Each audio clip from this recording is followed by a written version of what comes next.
ఓం నమః శివాయ. ఓం నమో నారాయణాయ. ఓం శ్రీ కర్మ నరదృష్టి నివారణ కాల భైరవాయ నమో నమః. ఓం సూర్య అరిష్టేతు సంప్రాప్తే సూర్య పూజాంచ కారయేత్ సూర్యధ్యానం ప్రవక్ష్యామి ఆత్మదోషపీడోప ఉపశాంతయే. హరి ఓం. మా ఛానల్కి స్వాగతం. చూస్తున్న వీక్షకులకు ప్రేక్షకులకు ప్రియ కాళభైరవ భగవద్బంధులకి స్వాగతం పలుకుతూ మమ్మల్ని ఎంతగానో ఆదరిస్తూ ఉండబడినటువంటి ప్రియ సోదరా సోదరీమణులకు, జ్యోతిష్య అభిమానులకు, ఆరోగ్య అభిలాషులందరికీ స్వాగతం పలుకుతూ అందరిపైనను ఆరోగ్యకారకుడు, ఆత్మకారకుడు, పితృకారకుడైనటువంటి సూర్య భగవానుని యొక్క ఆశీస్సులు అందరిపైనను ప్రసరించాలని, అందరికీ నిండు నూరేళ్ల ఆయురారోగ్యాలను ప్రసాదించాలని మనమందరము కూడా ప్రతిరోజు సూర్య నమస్కారం చేద్దాం. సూర్య నమస్కారాలు చేసుకొని అద్భుతమైన జీవన విధానాన్ని పొందేటువంటి శక్తిని ప్రసాదించాలని సూర్యభగవాన్ని కోరుకుందాం. 15/5/2024 నుండి 14/6/2024 వరకు సంవత్సరం తర్వాత వృషభ రాశిలో రవి సంచార స్థితి జరుగుతుంది. 12 సంవత్సరముల తర్వాత దేవగురు బృహస్పతి అక్కడ సంచారం చేయడం జరుగుతుంది.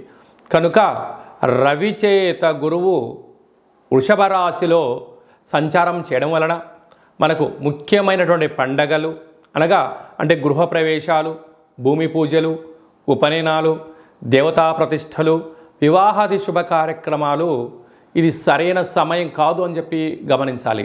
కారణం ఏమిటనగా రవిచేత గురువు సంచారం చేయడం వలన గురుమౌఢ్యమి అన్నటువంటి కారణం చేత ముహూర్తాలు లేవు అని చెప్పి గమనించాలి.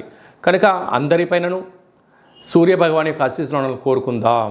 కర్కాటక రాశి వారికి ఏడాది తర్వాత రవి భగవానుడు వృషభ రాశిలో లాభస్థానంలో సంచారం చేయడం వలన ఒకవైపు అష్టమ స్థాన సరి సంచార స్థితి ఉండినను రవి భగవానుడు మంచి స్థానంలో సంచారం చేయడము, అక్కడే దేవగురు బృహస్పతి చేత 12 సంవత్సరముల తర్వాత అక్కడ సంచారం చేయడం వలన వృత్తులు, ఉద్యోగాలు, వ్యాపార కార్యక్రమాల్లో, సేవారంగ కార్యక్రమాల్లో అరుదైనటువంటి గౌరవం, రాజసన్మానం, మంచి విందులు, వినోదాలు, తీర్థయాత్రలు, ఆధ్యాత్మిక చింతన, అన్నింటా విజయం, మీ కష్టానికి సరిపడంత ఫలితం రావడంలో కర్కాటక రాశి వారు ఎంతో రెట్టించిన ఉత్సాహంతో పనిచేస్తూ అద్భుతమైన విజయం వారి సొంతం చేసుకోబోతున్నారు.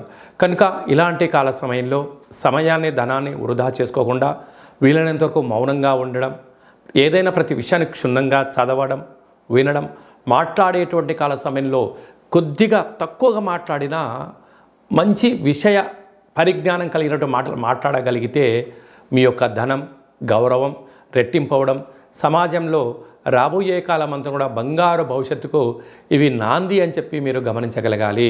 కనుక వీలైనంత వరకు శ్రీ మేధా దక్షిణామూర్తి స్వామి యొక్క పఠనం, సూర్య నమస్కారం, అరుణపారాయణం చేసుకుంటూ మీరు ఎంత బరువు అయితే ఉంటారో అంత బరువు కలిగినటువంటి గోధుమలను తులాభారంగా చేసుకొని ఈ గోధుమలను ప్రవహించే నీటిలో కానీ, ఆవులకు కానీ, పక్షులకు కానీ దానం చేసినట్లయితే అద్భుతమైనటువంటి అంటే తనువు మనువు మీరు ఎంత బరువు అయితే ఉంటారో అంత బరువు కలిగినటువంటి వీటిని గోధుమలో దానం చేయడం వలన అనుకున్నంత సంపద మీ సొంతం అవుతుందని చెప్పి గమనించాలి.